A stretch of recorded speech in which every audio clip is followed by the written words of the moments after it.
Hello everyone. Here we'll be taking up the first two questions in exercise 7.1 of chapter Cubes and Cube Roots. Now in this question here, we need to find that which of the given numbers is a perfect cube. Now in order to find this, we are going to first write the given number in the form of the product of its prime factors. How to write a number in the form of the product of its prime factors, this topic has been covered in a video. Link to that video I'm sharing in the description. Please go through it once if you have any doubts regarding this. Now once we've written this number that is given to us in the form of the product of its prime factors, next step is to make groups of three similar numbers. So we see that 2, 2 and 2 can be kept in one group. So these three 2's will come together. Next we see 3 into 3 into 3 will form another group. Alright, so now I see here that in the prime factors, there is no number that is left ungrouped. So I can say that 216 is a perfect cube. So coming on to the second part of this question, I write this number in the form of its prime factors, then I start to make groups keeping three similar numbers together. So I see that the first three 2's I'm keeping together, next three 2's are kept together, but this 1 2 is left ungrouped. So I'll simply say that no, 128 is not a perfect cube. In the same way, for 1000, I'll write it in the form of its prime factors first, and then I'll make groups of three similar numbers keeping together. So I have no number that is left ungrouped. Hence, I'll say that it is a perfect cube.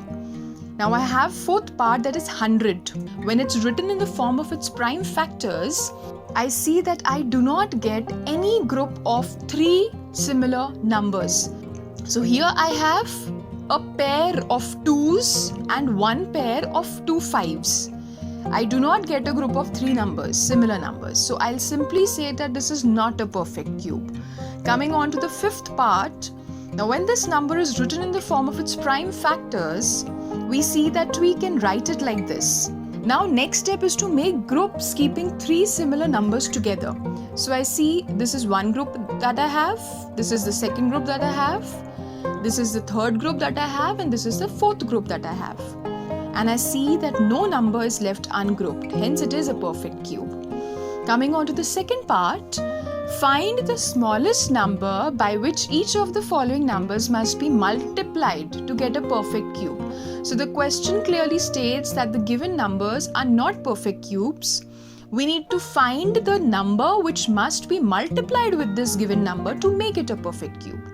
So for this, step 1 is to write the given number in the form of its prime factors. Next is to make groups of three similar digits. I see I get one group of 3, 3, 3, and then there are only two 3's that are left alone. So if I multiply this by one more 3, I'll get one more group, and hence it will become a perfect cube number. So the smallest number required is 3 here.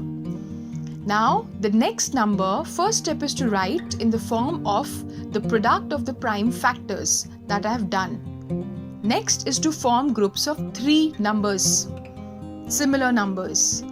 So the first three 2's I'm keeping together, next three 2's also I'm keeping together, but to keep the last two 2's, I should have one more 2 to have a group of three numbers. So I'll say that I need to multiply it by 2 so that it becomes a perfect cube number. Now same goes with 72. So I write 72 in the form of its prime factors and I begin to make groups of three similar numbers. And I see that if I multiply this by one more 3, then I'll get another group of three 3's. So I'll say that the smallest number required is 3 here. For this next part, I see that 1 5 is to be multiplied so that this number becomes a perfect cube number.